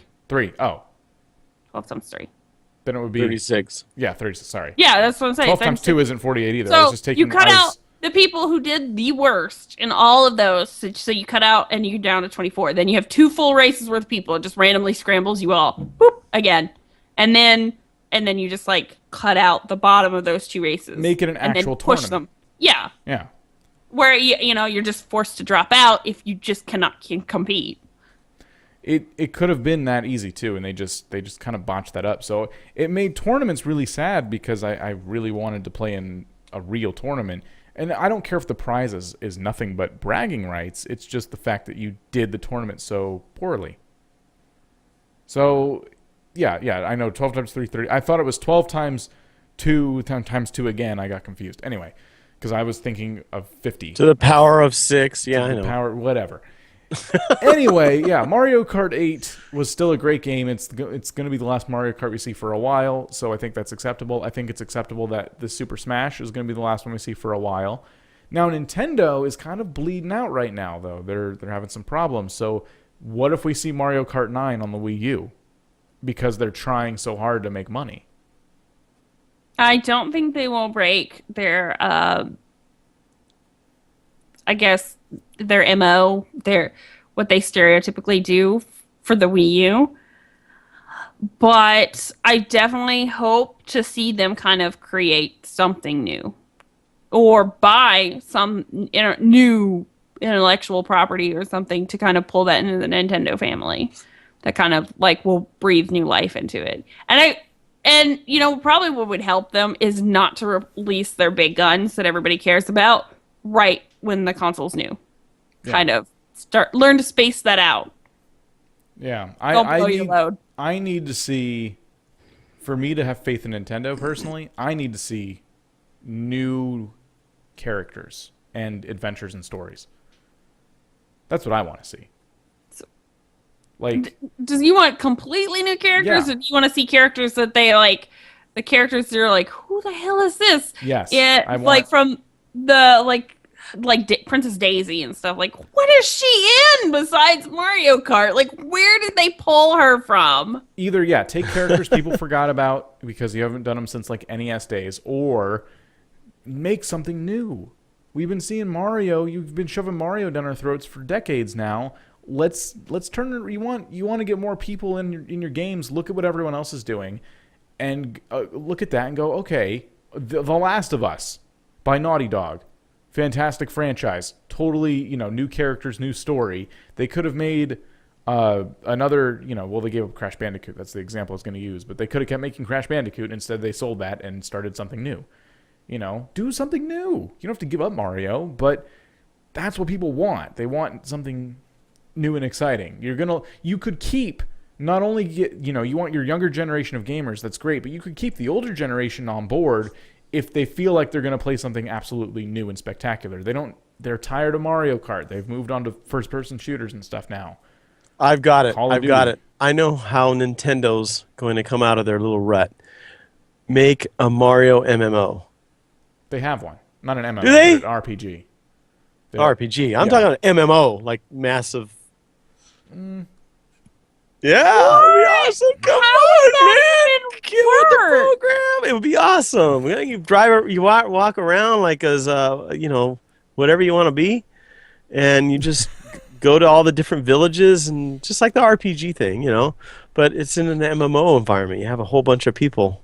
No, they just need to cash in on their cow, Pokemon, and make a real MMO with that. No half-ass crap, just do it. Yep.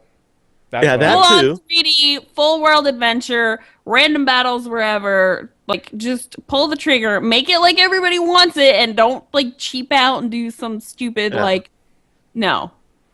Yeah, that would be good too. Oh, only the small sect of Pokemon's in there, and it's not a full on. You walk around. It's a series of cutscenes. Some crap. No. I think do it right. You're on to something because that's what people have been asking for a while. They're close. I think we're gonna see one in our lifetime. You know why? The Pokemon trading card game just came out for the iPad, and you can play it online. Whoa, that's cool. Yeah, I might. Nah. Well, I think that just means they're cashing in on. They're following Magic the Gathering, Hearthfire, and all those. Like those are hugely popular. You don't think? I think it's just a cash in on what's already popular on the market. I hope you're wrong. You're probably right, but I hope you're wrong because I would like to see them open the doors to Pokemon onto the internet a little bit better than they have. I think they're close with the Pokemon X and Y. You can go online and play against people kind of randomly. So we're almost there, but maybe it's just the fear of making servers for it. MMO servers are massive compared to what they're probably used to dealing with now.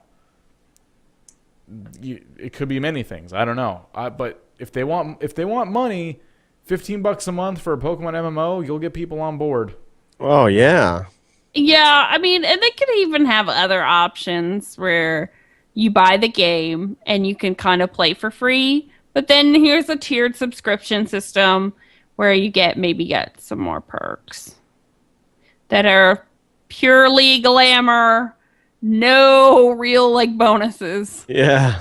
Like, here's some clothes for your Pokemon, or your chance of shiny is now not 0.00001, but now it's 0.00002.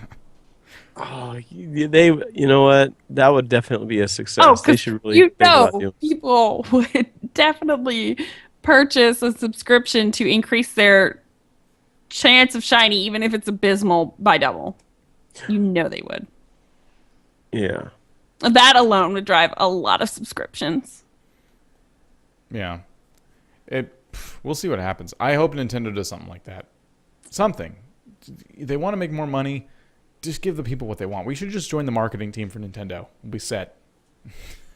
So, like, just make this happen. This is what people want. We're spitting out $1 million ideas I will for free. throw my money at it. I will literally make it rain if they make a Pokemon game like that. Yeah. And that's just it. Nintendo doesn't listen to people. That's the thing. They're not listening to their community. They don't listen to Western markets is the problem. Yeah. Yeah, you're right. You know, the Xbox One sold, I think it was 100,000 in China? Yeah. Which is, I mean, for China, pretty pitiful. But that's the only console there. And it's just, it actually did really great on their release. Though They didn't have Nintendo? No, they have had a I know ban Japan on is- all consoles for like the past 12 years. I didn't This know is that. the first console they've had in like 12 years. That doesn't make it sound any better then. It sounds even more pitiful. Well, they had what's it called? Family something, but it's basically Nintendo. It Yeah. just wasn't called Nintendo. It was called Family something. Famicom. Oh, I didn't see... Yeah, something like that. Yeah. It But was, no, they outlawed them because they thought they would stunt child growth and development. And now they've decided to release or ease up on that ban, and they will allow consoles to come in, but everything has to be like suited for their environment, as well as the games have to be family friendly, non-violent, non-sexual. Yeah. oh, well, that just about gets rid of 90% of the games out there. Yeah, so Yeah. have fun with your Xbox Ones. It's going There's to like have a very 12 small selection. There was a very small selection at release for the. Is that why everything from China is very cartoony? Yeah. Because they're completely against anything made with violence or sex in it. So there's nothing else. So a lot of adults like the anime and stuff like that because of the cartoony. That's why it's so cartoony, I guess. Anime mostly comes from Japan, though. Oh, Japan. Okay. Yeah. Yeah, it's. I knew Japan, you know, they're all about Nintendo, but I figured because they're making such a big deal about the Xbox that they probably only had Nintendos in China, if anything, because they're making such a big stink about it. But yeah, only 100,000 copies, not copies, but only 100,000 consoles seems very sad given that, you know, seems like they've been waiting for one for a while. I thought they had kind of sold out, though, of available units. Oh, really? Like, because it was a mad rush. People were, like, lining up to buy maybe. them. The Wii U's? No, Or the the Xbox Wii? China. Oh, okay. I just saw the headline for they sold 100,000, and I'm like, oh, okay, that's all they sold, really? That popped up today.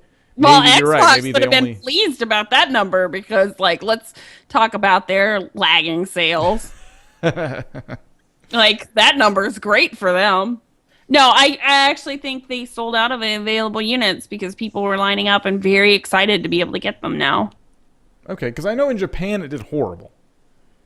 Well, yeah, because they have Sony and Nintendo. Like, why Yeah. do they care about Western games? So I just thought that's what it was about. I didn't even realize they didn't have other consoles. All right, well, maybe we'll see more. I don't know. I don't even know how I got on that, but hopefully that answers the question that Ancient posed an hour ago. So anyway, I wanted to talk about some of the things we're playing just at the moment. Because I've picked up Tug for my YouTube channel. Dreadlow's playing some weird RPG I haven't seen. I know Jemmy's been... I got her to get Gauntlet, and we haven't played together yet. No, but I have been playing it. What do you think of it so far? I enjoy it a lot. I like how your masteries go over into the harder modes.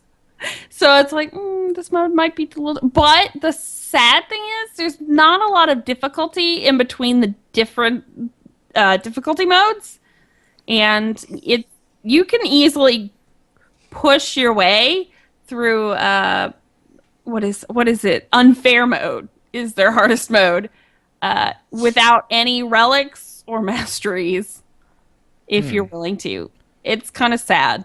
I wanted that to be harder. I wanted to weep tears of sorrow because it was so hard.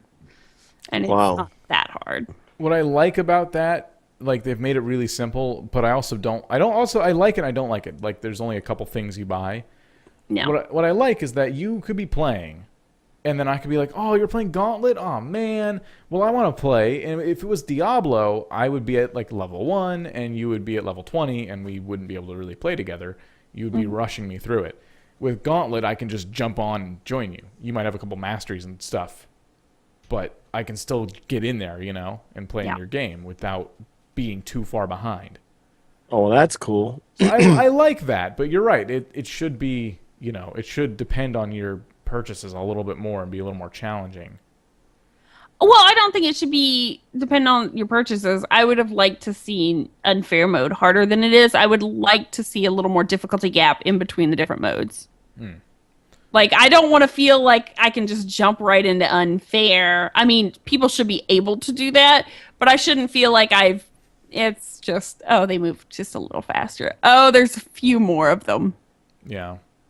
Well, maybe they'll update it. Maybe enough people will complain because it seems like they're really good on Twitter. I'll tell you that. They retweeted me when I was streaming it just because I tweeted at them. I'm like, I'm playing at Gauntlet right now or at Gauntlet Game or whatever it is. Well, I can see this as kind of like one of those, a lot of, a lot of the games, like for instance, like Binding of Isaac, where they have like speed runs and they have tournaments and things like that. I could see Gauntlet kind of being in that category eventually. Because it seems like that kind of a game where you could actually like do speed runs and stuff. Yeah. Because you got levels you have to go through. Now, Vortag, let me ask you something. Do you think there is an insane amount of hacking in this game when it comes to like you complete like a door level and you see the scoreboard at the end and somebody has some insane score or insane like completed the level in 2 minutes? What? No, I played it on the night it came out, and I didn't see any scoreboards like that. I haven't played it since. I played it on my stream. If you play it now, it compares you to your friends, and then I'll compare it to like globally everybody who's played it. And I really feel like there's an insane amount of hacking on it too, which is really sad. I wish they would just get rid of the global scoreboard because it's like I don't like to see hacked scores. Nah. I don't mind seeing them if they seem reasonable, but I'm like, you can't go through 3 levels in 2 minutes. Sorry. Don't think so. Because you can't even walk that fast. Nope. You had to have hacked. Ugh. Right. That's like Mario Kart on the 3DS. There was hackers playing that. And you get into a game, and then you would see a guy fall off a cliff, but instantly just be even farther ahead of you. It would just like glitch. People use crap and hack games like that all the time, and it sucks. I don't play that online anymore because of that. And that if I cared that much about leaderboards, I would also not play that, as much. But I care about the leaderboards with my friends, and that's about it. Yeah. So. Well, I've been playing LODs online. What is that? Say that slowly. It is. I think a lot of people, some people pronounce it Allads online, but I like Allads online. It just sounds like it. I don't know. Allads online or LODs online, ALLODS, and I've got 2 videos on my YouTube channel. Go check it out, Dreadlow Gaming, and you'll see what I'm talking about. This is like the ultimate WoW clone. It looks like WoW. It plays like WoW. Everything's pretty much similar to WoW. So why do you like it so much? Because it's a fun game, and it reminds me of WoW. And I like WoW, so World of Warcraft. Is it a monthly fee? No, it's free to play. And I haven't. There is a store where you can buy like, potions for XP and things like that. But I don't see. At least I haven't gotten far enough to see if there was any like pay to win, type things. I don't think so. It's been around for a long time, many years. It's really cool. So you got to check it out. It's a fun game. So you're doing videos of that on your channel? Yeah, I'm doing videos. I think the last time I did the video, I'm up to like it's not on the channel yet, but I've done it already. I pre-record about an hour of it. But anyway, I'm like level 6, level 7 now, and I've only been playing it for about an hour, so I'm leveling up pretty quick. There's a lot of, different types of quests. It's not all the same. Just kill 10 of these, and then go back. And then there are certain quests that you can actually turn in early. And you'll get the reward. You just won't get as much XP or gold with it. So, like if it says kill 10 of these, and you go, man, I don't want to kill 10 of these. I just want to get on with the wet rest and get this quest over with. So what you can do is you can kill maybe 2 or 3, end the quest early. You get your loot, and then you move on to the next area. Okay, so kind of like Arcade. Is Arcade like that? Yeah. Really? Yeah. Yeah. Well, I think, but I've noticed that it's only certain quests though, because the one last quest, the thing popped up saying you can turn in quests early, and so I thought that was unique. But I guess it's an Arcade too. So okay. I've been playing Tug, as I said before. Yeah. I'm playing it on my channel right now. Actually, the 3rd episode of my Let's Play for that came out today. And I'm trying to do the Let's Plays differently than I used to, because I announced recently I'm not going to be streaming as much anymore. I'm just going to go back to doing YouTube videos to manage my schedule better. And been having a lot of fun. Yeah, they're making fun of us in chat as always. No, it's just like all 3 of us doing Search and Simulator at the same time. One of us drunk, one of us sober, one of us high. I'm sorry. And I was like, do we do it where each of us is a finger? I cannot play that game. I've half tried. the hand on one and that game should half just be the hand on called the other, and then the mouse. Oof, that'd be hard. Doctor with Arthritis Simulator. I can't do it. I rage quit every time I play it. I love that game. It's hilarious to me. It's really funny. It's a funny game at first, but once you're really trying to go on to the next thing and you can't do it, I haven't even gotten past the first. I can't get past that first level. Really? Not in the time frame, Nope. because I got through it in like when the game was in early release and there was only the first level. Are I think it you was a demo. using the syringe to stop his blood flow? No. I didn't know about this. Oh yeah, there's a syringe there that you can pick up. I think it's like green, and you pick it up and you stick them and like I always just stick plunge myself. it. Okay, yeah, well, that would be a problem. It will stunt his blood flow, even stop it, and you have, then you can go back to doing whatever you're doing. It. Oh, Damn it. man. Okay, well I might have to go back and check that one out now. Yeah, me too. I didn't know Learn about something that. new every day. Okay, well, anyway, I'm playing Tug on my channel.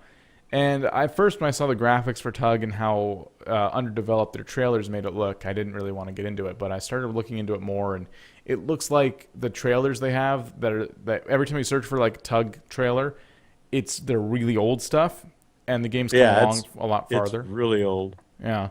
So it looks really good now. I'm playing it, and I think my favorite thing about it, as I've said in my videos, is the crafting. Because what you do is you have items in your hand, and if you want to craft something, you just throw them on the ground and hit G, and it crafts it. So you just throw crap in a pile, and it crafts it together, and it looks really cool. That is the neatest thing in the world.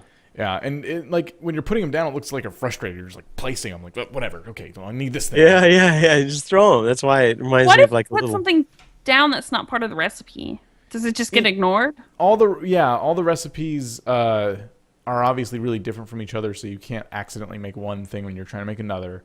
And if you put down like 5 vines and you only need 3, it leaves the others on the ground. Okay. I think I'm going to try that. I'm going to go in there and I'm going to just pile up a bunch of junk. And just hit G and see what happens. Just hit G and see what happens. There you See how many things I can make. Just keep hitting G. One thing I did notice that was also really cool, and this isn't true for everything, but mostly tools.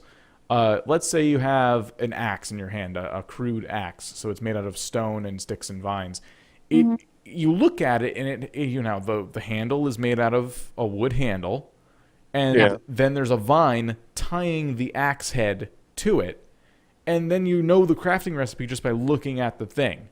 You don't have to like memorize, how many things go into this. You just kind of, an axe is just this, this, and this. And then it puts it together for you. And it's really simple in that way and kind of nice. Yeah, you and just refreshing. imagine what it could be. Like a bed would be leaves with sticks. Yeah, probably some kind And- of like longer sticks because it's big, Yeah. it's kind of long.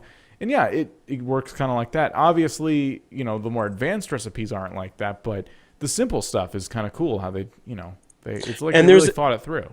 There's ages. So like you start out with, your standard Stone Age, and then you can work your way up into the ages. And so I would There's imagine, Bronze Age right now, and they haven't Yeah. really gone past that. and they probably are working on you getting past that. I bet you get more and further and further advanced to where you start using electricity and stuff like that. And maybe, well, I don't know if they call it electricity, but like magic of some sort. So you So- build yourself up to tech it? Basically, yeah. Essentially? Yeah. Well, because they got these stones all around the world that are just randomly placed. And these stones, what are they, like rune rocks or something? You're supposed to be able to craft special potions and stuff. There's like alchemy and stuff like that in the game. Yeah. I haven't really got into that yet. That'll be in a later episode. So, there's all kinds of neat things in there. Grun would like to donate a game to the giveaway, and I'm going to allow it. We're running out of time, though, so let me know what the game is in chat here, and be sure to add Vortac on Steam and send it my way. I really appreciate it. So we'll give that game away in this pile of games we're about to give away here. So the games we're giving away so far: Half-Life 2, in case you've been living under a rock and you never played it, Pixel Piracy, Tug, and Don't Starve. So we're going to do this part of the giveaway now because we're getting close to wrapping up this 2-hour show. Yeah. Could this Again- be a hint to Half-Life 3 coming out? Oh my God! No, I'm just kidding. Get out of here. All right, the winner of Half-Life 2 is Stevie. So congratulations, my friend. You've won All yourself right. a copy of Half-Life 2. It's fun. Any of the half. It's a good one to go back to for sure. Yeah. If for All some of Valve's reason. all of Valve games are good anyway. Yeah. All right, Gren would like to give Battle Block away. All right. Battle Block. I've heard of that. Is that Battle Block Theater by chance? Is that the full name of that? Or am I thinking of something else? Anyway, we'll wait for that answer there. Pixel Piracy is next. Really fun game. A little game about pirates, and you build ships, and you go and you capture land, and Pixel Piracy is really good fun. Let's see. My random name picker says for Pixel Piracy, Ragin' Doomfire. He left us a message today. So congrats to Ragin'. He wins. There you go. Pixel Piracy. GG, my friend. All right, Tug. Everyone's in Tug, chat Tug, like, I Tug, really There's want that. Tug. Tug. We should Here have we just go. got like 10 copies of Tug and gave those away. And the winner of Tug is Pika. Or Pika. Pika. Pika. That's Pika. That's That's a- Pika? Pika. Pika. All right. Well, congratulations. You are the proud owner of Tug. And then Don't Starve. I got to write this down here. Don't Starve. The winner of Don't Starve is Beat a Monster. Woo! Congratulations. Don't starve, girl. Don't starve indeed. Beat a Monster. All right. And yeah, Battle Block Theater as donated live here on the air by Mr. Grun. Thank you so much.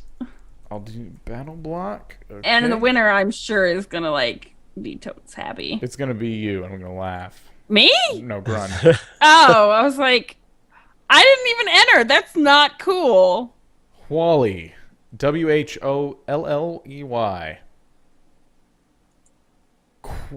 Whalley.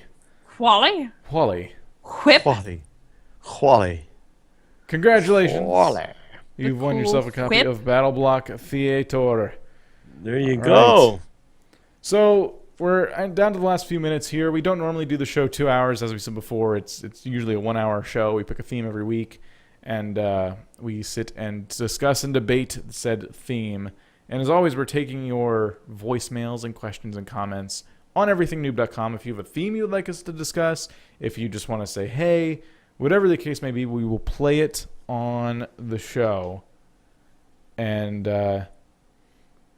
yeah, I don't know. It's a good podcast. It's been around for 2 years. Critics agree. Yeah, We're it's not all going right. I guess. anywhere. I guess the Obvious. podcast is okay. Sorry, I lost my train of thought there because I wanted to make sure that all the voicemails were played and everything's good. So, yes. Oh, you sent me a friend request. Thank you. All right, I will answer that right after the show here. And now Ancient just listed a whole bunch of games, and I can't fit those in right now because we're out of time here. But, yeah. Other than that, we have the YouTube channel Everything Noob, which you can watch the video podcast there. We are on iTunes. We are on Stitcher, and just kind of random other places around the internet. You can find the Everything Noob podcast and get it on your mobile device. Or you can Stitcher. download directly check- from our website. Yes. And check out our YouTube channels too, because we're all putting videos up. Well, we're all working towards. We're all telling Jemmy to put up videos. Yeah. I know. I Say it. really need to because, like, I see people subscribe still. I see people still interested. I don't know. And I put up 2 videos and I got less. Now people are unsubscribing. So really, they're like mad that you're like, no, he's I back. I guess. thought I he don't was know. dead. It's like, It was what a the hell? sympathy sub. You know, I was talking to someone about subscribers the other day, and they said something that really made sense to me. I won't bring up their name or anything, but they said, you know what? Subscribers don't mean crap. They really don't, because It's views. not the people, the number of subscribers. The people, of course. right, it doesn't. But the number of subscribers doesn't mean anything to a YouTube channel, because that's basically, it's so easy to subscribe It's to someone. supposedly guaranteed views, but But it's not. You It's always not, get 10% never is. of that, because people will hit subscribe as if they're giving you their seal of approval. Like, hey, I like you enough to hit subscribe. Maybe I'll come back sometime. And it's because people in their videos beg people to subscribe. But if you subscribe to a billion channels, you're only going to be able to watch so many. Yeah. But So the thing is when somebody who wants to advertise on your channel looks at your channel, that's what they look at though. They look at subscribers. So then they base it on that, whether or not to allow that ad to be on your channel. yeah, I would think. So for people who put ads on their channel, that is. it's just, if you're doing YouTube right now, don't stress it. Just do videos and have fun. The metrics you want to watch are views and retention. Yeah. If you have 100 views in a video, see how long it was before people dropped off that video. If it's a 10-minute video and they're leaving 30 seconds in, that's not good retention. If they're leaving 2 or 3 minutes in, that's generally normal retention. I mean, those are the statistics you want to watch on any YouTube channel for, my last bit of advice to you YouTubers out there. That's how I got started doing all this podcast stuff and everything, doing YouTube. And I used to stress really hard about the numbers. Everyone does. But don't stress it. Just, if Just have people fun. are dropping off your videos really early, that might be when you have to do something different. Cut down your intro. Maybe do something to really grab Oh, their attention. that's exactly what I did. I cut my intro down. It's like 2 seconds now. Yeah. It's Yeah. just a sound, and then it says Dreadlow Gaming, boom, goes right into the video. My intro is like the image of the game I'm playing, and I start talking over that. So, Oh, yeah, so there you go. It's all about, how you were in school and they were talking about writing, and you had to, the first thing you do is the hook. That's the first thing you write. You got to hook your reader. Same Yeah. exact thing with making a video. Whether it be a Let's Play or a review or a machinima, no matter what, you want to hook the viewer. And then once you have them, it's just about being compelling. If you're doing a Let's Play and there's a lot of dead air because you're just kind of walking and you don't know what to say, you can totally cut that out. You don't have to keep it there. But it's your art too. It's up to you. If you don't want to cut that out and you think enough people will watch the whole thing, then leave it. Have fun with it. Don't I let literally anyone watched- stress you out. I literally watched an episode of The Forest, and all the guy did was cut down trees, get logs, put them on the ground, and then go back and cut more logs. He didn't have time to do anything else because the video was already 10, 15 minutes long. That's all he did just so he can build his cabin. And I actually watched it because I liked what he was talking about, and so, you can always fill that dead air with stories and whatever. Yeah. So, But we are out of time, but we do appreciate you guys listening to the show. congratulations to everybody to that Yes. one. Thank you for 2 years of an awesome podcast. Thank you for 100 episodes of an awesome podcast. I can't Yeah. wait for 2 more years. Yes. Here's to 100 more episodes. Woo! And again, congrats to all the winners. We will see you on our YouTube channels, and perhaps next week we'll talk some more YouTube because it's a hot, it's always a hot topic with us. We'll see. Yep. Yeah. So tune in next week, And we will see you next time for another edition of the Everything Noob podcast. I had to slow down because I had to find the outro. Another edition of the Everything Noob podcast.